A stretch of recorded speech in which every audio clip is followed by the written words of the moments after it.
오늘은 10월 마지막 주일로 종교개혁 주일입니다. 1517년 10월 31일 마틴 루터가 종교개혁을 시작합니다. 세계교회가 10월 마지막 주일을 종교개혁 주일로 정하였고 올해는 508주년 기념주일을 맞이했습니다. 복음의 본질을 잃어버렸던 로마 가톨릭 교회로부터 복음의 본질을 찾고자 했던 교회를 우리는 개혁교회라 그렇게 말합니다. 개혁교회라고 하는 것은 개혁하는 교회라고 하는 말입니다. 그러나 개혁교회는 한 번 개혁하는 것이 아니라 끊임없이 개혁하는 교회를 말하는 것입니다. 교회와 그리스도인이 복음의 본질을 잃어버렸을 때 교회에서 그리스도인에게서 복음의 본질을 되찾고자 했던 사람들을 가리켜서 우리는 종교 개혁자들이라 그렇게 부릅니다. 대표적인 종교 개혁자가 마틴 루터입니다. 루터는 원래 법학을 공부했습니다. 그리고 법관이 되고자 하였습니다. 그런데 어느 날 자기 친구와 함께 길을 걷는데 갑자기 소낙비가 내리더만 벼락이 쳤습니다. 자기 곁에서 걷고 있는 친구가 벼락에 맞아 자기 눈앞에서 죽었습니다. 이 루터가 얼마나 충격이 컸던지 모든 세상의 삶을 다 뒤로하고 어거스틴 수도원으로 들어가서 수도사가 되고자 합니다. 그는 어거스틴 수도원에 들어가서 수도를 하는 것입니다. 당시 로마 가톨릭은 우리 사람들이 얼마나 선행에 따라서 구원을 받을 수도 있고 복을 받을 수도 있다고 가르쳤습니다. 이 루터는 자기의 친구가 벼락에 맞아 자기 곁에서 죽었습니다. 나에게도 이러한 삶이 오지 않을 것인가 두렵기도 합니다. 그는 금식을 하고 고행을 하고 선행을 베풀었습니다. 그러나 그의 마음속에 구원의 확신은 없었습니다. 루터가 생활하고 있는 수도원의 방의 창문 앞에가 공동묘지였다고 합니다. 그래서 루터는 원치 아니하게 날마다 창문 너머로 공동묘지를 바라봐야 했고 하루에도 한두 번씩 공동묘지 장례식을 보아야만 했습니다. 그러한 루터가 장례식을 하는 일행들을 보면서 나도 언젠가는 저렇게 가야 할 것인데 내 마지막은 언제일까? 또 내가 마지막 날 하나님 앞에 나는 어떠한 모습으로 서야 될까? 그러한 생각을 해보는데 그러한 생각을 할 때마다 나와 같은 죄인이 어떻게 구속받을 수 있을까 하는 불안과 염려가 컸습니다. 천주교회는 죄를 지으면은 그 죄를 신부에게 가가지고 고해를 합니다. 내가 이러한 죄를 지었습니다 하고 자복하고 신부가 기도를 해주고 죄사함을 허락해야 그 죄를 사함받는 것이 가톨릭의 고해 성사입니다. 이 루터는 날마다 죄가 생각날 때마다 신부에 쫓아가서 내가 이러한 죄를 생각했습니다. 마음으로 이러한 죄를 졌습니다. 죄를 고백합니다. 하루에도 몇 번씩 쫓아오는 이 루터가 너무 귀찮았습니다. 그래서 신부는 말하기를 루터에게 제발 죄를 다 모아서 크게 되어질 때 오라 하는 것입니다. 루터는 하루에도 몇 번씩 죄가 생각날 때마다 죄를 고백하고 죄사함을 입고 구원받기를 희망했지만 그렇게 철저하게 회개를 했지만 그의 마음속에 구원의 확신은 주어지지 않았습니다. 그는 신학을 공부합니다. 신학 공부를 마치고 나서 신부 서품을 받습니다. 신부가 되어지는 그는 이제 비텐베르크 대학의 신학 교수가 되어졌습니다. 비텐베르크 대학에서 성경을 가르치는데 어느 날 교황청을 다녀올 일이 일어났습니다. 그는 이제 로마 교황청에 오게 됩니다. 그는 로마 교황청에 오게 될 때에 그가 로마까지 오게 되므로 그가 하고자 하는 것은 뭐냐? 이 로마의 계단 성당에 무릎으로 올라가고자 하는 것을 희망합니다. 계단 성당은 뭐냐? 예수 그리스도가 총독 빌라도에게 사형언도를 받고 계단에 올라갔던 그 계단의 돌들을 콘스탄틴 황제의 어머니가 아들에게 부탁해서 콘스탄틴 황제가 그 빌라도의 계단을 가져다가 노마 계단 성당을 만들어 놓은 계단인데, 모든 신부나 수사들이 이 계단을 무릎으로 올라가서 피를 흘려야 죄사함을 받는다, 그가 신부가 되어줄 수 있다, 수사가 되어줄 수 있다고 그렇게 가르친 겁니다. 그래서 전 세계 신부들이나 전 세계 수사들은 그 계단 성당을 무릎으로 기어서 올라가고자 하는 것이 희망사항입니다. 이 루터도 로마에 왔으므로 계단 성당을 무릎으로 기어서 올라갑니다. 돌 계단을 무릎으로서 기어서 올라가니까 무릎이 다 벗겨지고 깨져서 피가 흐르는 것입니다. 그 괴로움과 고통은 말할 수 없지만, 그러나 한 가지 큰 기쁨이 내가 그리스도의 고난에 동참한다고 하는 것이고, 이 피를 흘림으로 내 모든 죄를 사함받는다고 하는 확신입니다. 루터가 무릎으로 피를 흘리며 무릎이 깨어지고 계단을 올라가는데, 이때 하나님의 말씀이 이 루터에게 임하였습니다. 로마서 1장 17절, 복음에는 하나님의 의가 나타나서 믿음으로 믿음에 이르게 하나니 기록된 바 오직 의인은 믿음으로 말미암아 살리라 하는 말씀입니다. 복음에는 하나님의 의가 나타나서 믿음에 이르게 하는데, 오직 의인은 믿음으로 산다. 이 말씀이 루터에게 주어지는 순간, 루터는 내 구원은 이러한 행위의 구원이 아니라 믿음으로 하나님의 은혜로 구원받는 것인데, 내가 지금 무엇을 하는가 하고 그 자리에서 벌떡 일어섰습니다. 많은 사람들은 루터에게 손가락질하고 비난을 합니다. 마치 신성모독을 하는 것과 같습니다. 예수님이 십자가에 죽으시기 위해서 올라가셨던 저 돌 계단을 무릎이 깨어지고 피를 흘리며 올라가는 것도 시원치 않는데, 저기서 벌떡 일어나서 걸어서 오다니 하고 비난하는 것입니다. 루터는 그러한 많은 조롱 가운데서 그는 계단을 내려왔습니다. 그리고 자기의 수도원으로 돌아왔습니다. 하나님 앞에 기도합니다. 그의 마음속에 확신이 주어진 것은 우리의 구원은 우리의 선행이 아니라 믿음으로 얻는 것이다. 우리의 구원은 우리의 선행이 아니라 믿음으로 하나님의 은혜로 얻는 것이라고 하는 말씀을 깨닫고 확신을 갖게 되었습니다. 그 말씀을 가지고서 이제 성경을 보기 시작했고, 그 성경 속에서 로마 가톨릭 교회를 보는데, 로마 가톨릭 교회는 성경에서 너무 거리가 멀어져 있다고 하는 것을 깨닫기 시작합니다. 그의 대표적인 것이 면죄부입니다. 여러분, 면죄부라고 하는 것은 무엇입니까? 돈으로 선행을 사는 것입니다. 돈으로 죄사함을 받는 것입니다. 돈으로 구원을 받는 것입니다. 그 당시 로마 베드로 대성당을 건축하면서 건축비가 부족합니다. 그래서 이 교황청은 이제 전 세계 모든 가톨릭 신자들에게 면죄부를 파는 것입니다. 당신들의 죄와 당신들의 허물들을 위해서 이만큼의 돈을 지불하고 면죄부를 사면 당신들의 죄가 사함받는다. 또 이만큼의 면죄부를 사면 당신들은 하나님의 나라에 가서 하나님 나라에서 가장 좋은 자리로 안내를 받을 것이다. 그것도 부족해서 이제는 당사자가 아니라 너희 조상, 너희 아버지가 일찍이 별세했는데 지금 너희 아버지가 음부에 계실 거다. 너희 아버지를 위해서 이만큼의 면죄부를 사면은 너희 아버지가 음부에서 천국으로 올라가느니라. 그렇게 면죄부를 파는 것입니다. 그 면죄부를 이 루터가 지난 순간까지는 깨닫지 못했는데 말씀을 깨닫고 나서야 이 루터가 이건 잘못되어졌다. 이건 우매한 교인들을 속이고 착취하는 잘못된 것이라고 루터가 생각합니다.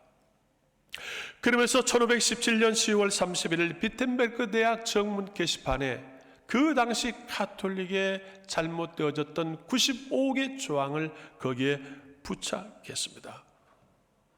로마 교황청에서는 젊은 신부 하나의 일탈로 생각을 했습니다. 그러나 1년이 지나면서 이것은 엄청난 파문을 일으키기 시작합니다.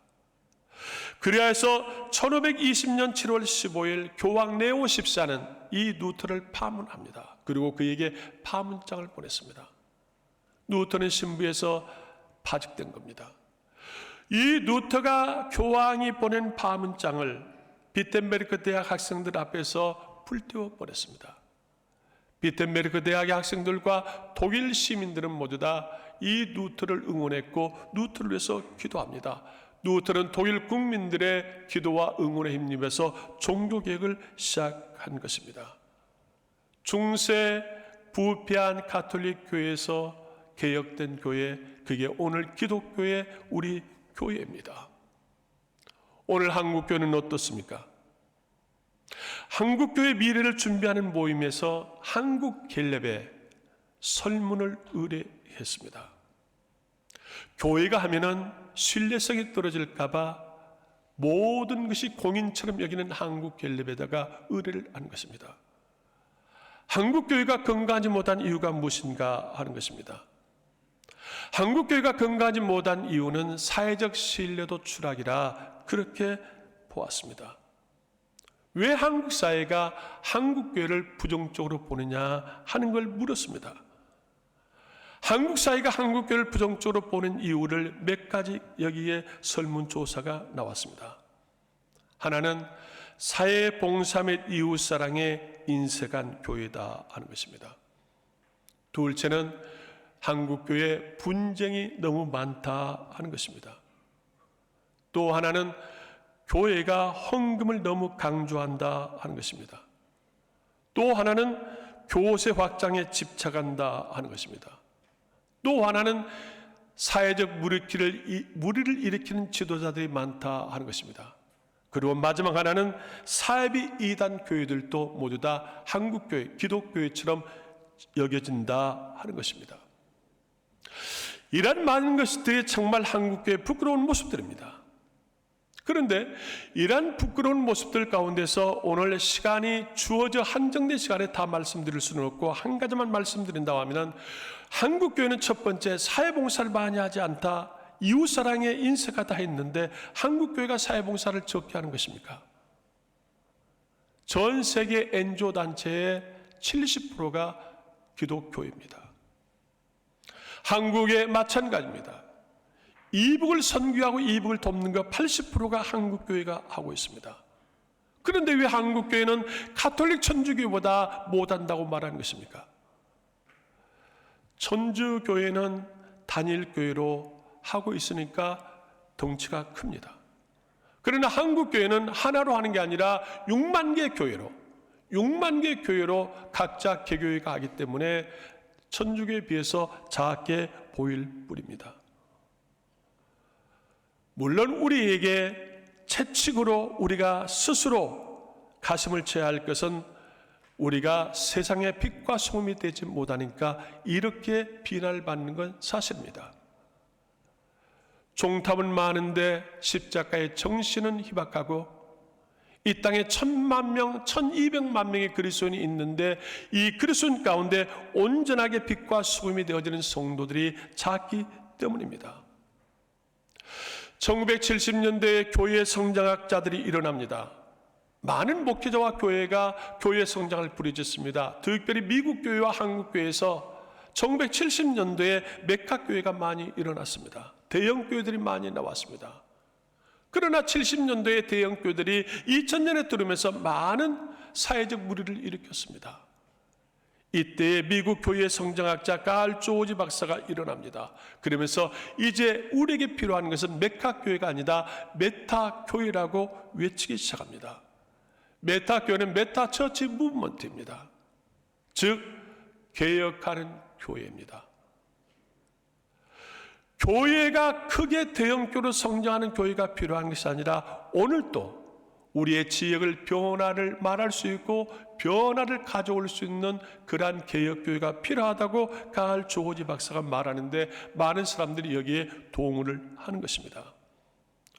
오늘 이 시대에 필요한 교회는 어떠한 교회입니까? 개혁하는 교회입니다. 변화되어져가는 교회입니다. 그러면 우리는 어떻게 변화해야 되고 어떻게 개혁을 해야 하는 것입니까? 508년 전에 개혁하는 종교 개혁자들의 모토가 있습니다. 508년 전에 루터가 종교개혁을 일으켰고 깔뱅과 더불어서 종교개혁자들이 종교개혁을 완성합니다. 이 교회를 가리켜서 우리는 프로테스탄트 개신교의 리폼드 처치라고 말합니다. 리폼드 처치라고 하는 것은 무엇입니까? 다시 원폼으로 돌아가는 교회다 하는 것입니다. 그런 원폼으로 예수님이 디자인해 놓으신 모습으로 돌아가는 교회가 개혁교회인데 뭘로 돌아가느냐? 종교개혁자들은 세 가지를 말합니다. 오직 성경으로 돌아가야 한다. 오직 믿음으로 돌아가야 된다. 오직 은혜로 돌아가야 된다고 하는 것입니다. 이게 바로 종교개혁의 모토, 종교개혁의 주체입니다. 오직 성경으로 돌아가야 합니다. 그런다면 그 당시 가톨릭 교회는 성경적이지 않았다고 하는 것입니다. 지금도 그렇습니다. 지금도 가톨릭은 성경보다도 교황의 말이 더 우선입니다. 교황의 말이 더 권위가 있습니다. 중세 시대는 가톨릭에서 성경을 평신도에게 주지 않았고 성경은 교황과 신부들만 보고 읽었습니다. 종교개혁자들이 외치는 것은 무엇입니까? 우리는 성경으로 돌아가야 된다. 믿음은 들음에서 나며 들음은 그리스도의 말씀으로 말미암으니라. 그러므로 우리는 말씀을 듣고 믿음이 나는 그 성경으로 돌아가야 된다고 하는 것입니다. 우리는 성경을 사랑해야 합니다. 여러분은 성경을 얼만큼 사랑하십니까? 세디긴 신학자 몰트만이 있습니다. 이 몰트만은 1926년 독일 함부르크에서 태어나서 대학 입시를 준비 중에 전쟁이 일어나서 군에 징집이 되었습니다. 그는 나치 군인이 되었습니다. 그는 나치 군으로 전선에 투입됐다가 미군 포로가 되어져 가지고 3년 동안 수용소를 건전합니다. 이때 포로 수용소에서 미군 군목이 성경 한 권을 주었습니다. 이 젊은 몰트만은 포로 수용소에서 성경을 처음으로 읽기 시작합니다. 날마다 시간이 주어진 대로 성경을 읽으면서 그 성경에서 예수 그리스도를 발견하게 되어졌고 그는 성령을 체험합니다. 몰트만은 훗날 이렇게 고백을 했습니다. 내가 그리스도를 발견하고 찾는 게 아니라 그리스도께서 나를 찾았고 나를 발견하였습니다. 그렇게 고백합니다. 1948년 포로 수용소에서 풀려난 몰트만은 신학을 공부했고 그는 유대한 신학자가 되어졌습니다. 그의 많은 책들이 있는데 그의 대표적인 희망의 신학이라고 하는 책이 있습니다. 그 책에서 몰트만은 이렇게 고백합니다. 나는 예수를 만난 뒤부터 날마다 내 품에 성경을 지니고 있습니다. 그리고 날마다 나는 성경을 읽고 그 성경을 읊조리며 묵상하며 말씀대로 살고자 합니다. 그 말씀은 오늘 나를 변화시키고 오늘 나를 있게 합니다. 몰트만의 위대한 고백입니다. 여러분은 예수를 영접하고 나서부터 날마다 성경을 가지고 있습니까? 여러분이 날마다 성경을 휴대하고 있습니까? 날마다 성경을 읽고 날마다 성경의 말씀대로 살고자 몸부림을 치고 있습니까? 우리는 성경으로 돌아가야 합니다. 우리는 몰트만처럼 성경을 사랑해야 합니다. 종교개혁자들의 두 번째 모토는 뭐냐? 오직 믿음입니다. 우리의 구원은 오직 믿음이다. 우리의 선행이 아니다. 오직 믿음으로 구원받는다고 하는 것입니다. 여러분, 가톨릭은 선행으로 구원받는 걸 강조했습니다. 세계적인 마리아 신학자가 있는데 알퐁소 니코리입니다. 이 알퐁소 니코리가 마리아의 영광이라고 하는 책을 썼습니다. 마리아의 영광이라는 그 책의 한 이야기를 소개합니다. 한 그리스도인이 환상 가운데 하나님 나라를 갑니다. 왼쪽 사다리를 타고서 하늘나라를 올라가다가 떨어져 버렸습니다. 왜 떨어졌는가 물었더니 그가 한참 올라가는데 그 하늘 위에서 재림하신 예수, 심판주 예수가 불꽃 같은 눈으로 자기의 죄를 바라보고 있는데 도무지 무서워서 더 이상 올라갈 수 없고 거기서 떨어져 버렸다고 하는 것입니다. 그때의 하늘에서 음성이 들려지는 겁니다. 사랑하는 딸아, 오른쪽 사다리를 타고 올라오너라. 그래서 그가 오른쪽 사다리를 타고서 올라가니까 한참 올라가니까 자기 어머니보다도 더 자연스러운 모습의 성모 마리아가 두 손을 빼면서 딸아 어서 오라, 내가 너를 기다렸노라 하고 영접해 주었다고 하는 것입니다. 그러면서 말하는 것은 무엇입니까? 우리의 기도, 우리의 구원의 역사는 예수보다도 마리아를 통해서 더 쉽게 가까이 나갈 수 있다고 가르친 것이 가톨릭입니다. 그래서 지금도 천주교에 가면은 제일 먼저 마리아 상이 예배당 밖에 마당에 다 만들어져 있습니다. 그 마리아 앞에 성부와 성자 성령 이름으로 인사를 드리고 기도를 하고 들어가는 것입니다. 그런다고 하면은 저들의 논리라고 하면은 예수님은 유일한 구원자가 되지 못합니다. 예수님만이 유일한 구원자인데 저들은 예수님보다도 마리아가 더 구원을 쉽게 우리에게 줄 수 있는 것이라고 하는 것입니다. 이건 성경의 십계명, 1계명, 2계명을 다 어기는 것입니다. 십계명에서는 어떠한 성상도 어떠한 신상도 만들 것을 허락지 않는 것입니다. 그런데 로마 가톨릭 교회에서는 성모 마리아상을 만들었습니다. 그것도 부작해서 성자들의 성상들을 다 만들어 세웠습니다. 그리고 성모 마리아뿐만 아니라 성상들 앞에서도 기도를 하고 있는 것입니다. 우리의 구주는 오직 예수고 우리의 구원은 오직 예수고 예수를 믿는 믿음뿐입니다. 그러므로 우리는 어떠한 세상의 모든 것 가운데서도 우리의 구원의 유일자는 예수다. 우리는 예수께 돌아가야 합니다. 세 번째, 종교개혁의 모토는 오직 은혜입니다. 우리의 모든 건 하나님의 은혜입니다. 우리의 구원도 우리의 삶도 우리의 복도 하나님의 은혜입니다. 그러나 천주교는 선행을 부르짖습니다. 너희의 선행으로 구원을 얻고 너희의 선행으로 복을 받는다. 너희의 선행이 부족하면 천국에 있는 창고에 있는 선행을 가져와야 되는데 그것이 바로 너희가 많은 헌금을 해야 된다. 면접을 사야 된다. 그러면 너희가 하늘에 쌓여있는 선행을 너희 것으로 가져올 수 있다 하는 것이 천주교의 애침입니다. 오늘 우리는 그렇지 않습니다. 하나님의 은혜는 값없이 우리에게 주어진 것입니다. 우리가 죄인이고 우리가 부족한 것이지만 하나님의 은혜와 긍휼은 넘치는 것입니다. 그래서 바울도 고백하는 것입니다. 나의 나된 것은 하나님의 은혜라고 하는 것입니다. 중세의 흑사병으로 유럽 전체를 휩쓸었습니다. 유럽 인구 3분의 1이 흑사병으로 죽었습니다. 여러분, 유럽 인구 전체가 3분의 1로 흑사병으로 쓰러질 때에 유럽 전체는 공포의 도가니에 들어갔습니다. 나도 언제 죽을지 모릅니다. 그런데 여기에서 가톨릭이 말하는 것은 무엇입니까? 이 두려움, 이 공포에서 구원받는 건 뭐냐? 너의 선행이 필요하는데 너의 선행이 얼마나 있느냐? 부족하면 선행을 구해라 하는 것입니다. 종교개혁자는 외쳤습니다. 아니다. 우리의 구원은 하나님의 은혜고 우리의 모든 삶도 하나님의 은혜라. 우리는 하나님의 은혜로 돌아가야 된다고 하는 것입니다. 오늘도 우리의 교회는 오직 성경으로 오직 예수로 오직 하나님의 은혜로 돌아가야 합니다. 그러면서 우리 스스로가 고백하고 우리 스스로 가슴을 치야 할 것은 무엇입니까? 종교개혁의 설레건 메아 쿨파입니다. 메아 쿨파는 무엇입니까? 종교개혁자들이 이건 내 탓입니다. 이건 나 때문입니다. 이건 내 죄입니다. 자기 가슴을 치는 것이 메아 쿨파입니다. 영국의 런던 타임즈가 세상이 왜 이렇게 어지러울까? 무엇이 세상의 문제인가라는 주제로 에세이를 응모했다고 하는 말씀을 제가 3주 전에 들은 적이 있습니다. 세상이 왜 이렇게 문제가 많은가?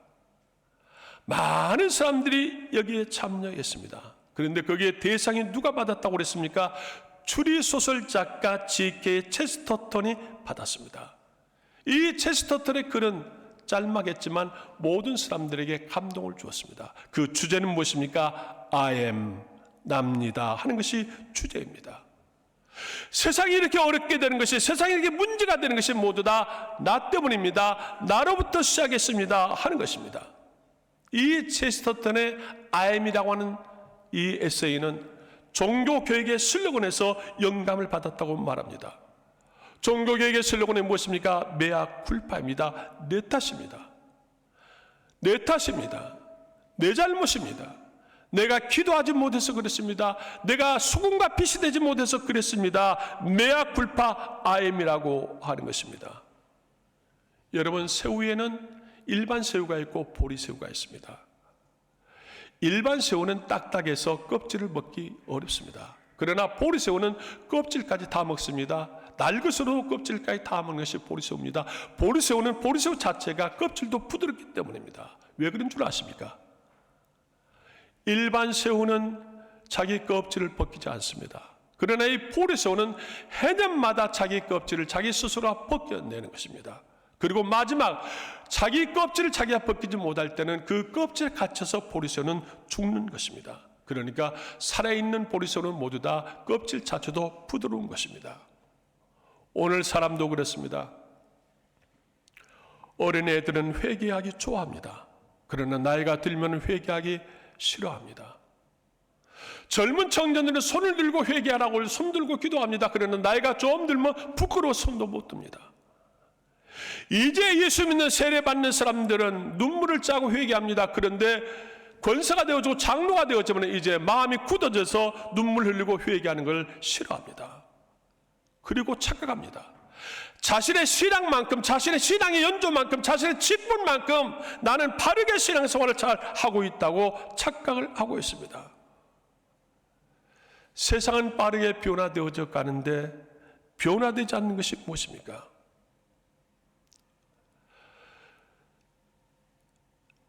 옛날에는 10년이면 강사람도 변하는데 지금은 자고 나면 변합니다. 개인이 되었던 어떤 조직이 되었던 국가가 되었던 교회가 되었던 변하지 아니하면 무너지게 되었습니다. 사람들은 이 진리를 압니다. 그렇기 때문에 사람들은 다 말합니다. 정부가 변화된다고 외칩니다. 사회가 변화되어야 된다고 말합니다. 우리 회사가 변화되어야 된다고 말합니다. 심지어는 교회도 변화되어야 된다고 주장합니다. 그런데 문제는 자기 자신은 아무것도 변화하지 않는다고 하는 것입니다. 변화를 필요하고 변화를 주장하면서 자기는 변화되지 않는 것입니다. 내가 변화되어야 우리 가정이 변화되어질 수 있습니다. 교회의 중직자들이 변화되어야 교회가 변화되어질 수 있습니다. 우리 사회가 변화되어야 국가가 변화되어질 수 있는 것이지, 내가 변화되어지지 않고 가정이 변화되어질 수 없고 교회 중직자들이 변화되지 아니하고 교회가 변화되어질 수는 결코 없습니다. 제 목회 철학이 우리 교회는 아름다운 교회입니다. 그러나 아름다운 성전보다 더 아름다운 성령의 사람이 모여있는 교회가 광주 남문교회라고 하는 것이 제 목회 철학입니다. 여러분들은 아름다운 성전보다 더 아름다운 성령의 사람들입니다. 우리는 성령의 사람으로 우리 자신이 먼저 변화를 추구해야 합니다. 사랑하는 여러분, 오늘 우리는 이 시대의 개혁자로 부름받는 하나님의 청지기들입니다. 하나님의 부르심에는 결코 후회하심이 없다고 말씀합니다. 하나님의 부르심 앞에 우리는 스스로 결단하고 고백해야 합니다. 오직 성경으로, 오직 예수로 믿음으로, 오직 하나님의 은혜로 살겠습니다. 그러면서 우리 스스로가 고백해야 합니다. 오늘 이 문제는, 오늘 이 시험은, 오늘 이렇게 세상이 어지러운 건 내 탓입니다. 나 때문입니다. 내가 기도하지 못했습니다. 내가 믿음으로 살지 못했습니다. 내가 수금과 빛이 되지 못했기 때문입니다라고 고백해야 합니다.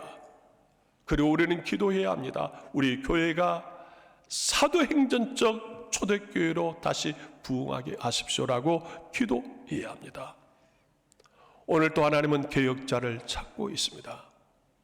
오늘 또 우리 교회는, 우리 사회는 새롭게 변화되어지고 개혁되어야 합니다. 이 개혁, 이 변화의 가장 시작은 나로부터입니다. 여러분 자신부터 변화를 추구해야 여러분의 가정이 변화되어지고 우리 교회가 변화되어지고 오늘 이 사회가 변화되어지리라 믿습니다. 나로부터 변화를 시작하는 개혁자가 되어지기를 주의 이름으로 축복합니다. 기도하겠습니다.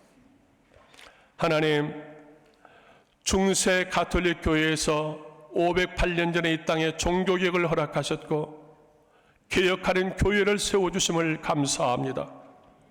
오늘 이 시대에도 또 다른 변화와 개혁이 필요합니다. 오직 믿음으로, 오직 의인은 믿음으로 산다고 말씀하시는 것처럼 우리가 믿음으로 내 자신부터 변화를 추구하고 우리의 가정의 변화, 교회의 변화, 사회의 변화를 이룰 수 있도록 복을 주시기를 원합니다. 우리에게 더 큰 믿음과 용기와 성령의 능력을 주옵소서. 예수님의 이름으로 기도드리옵나이다. 아멘.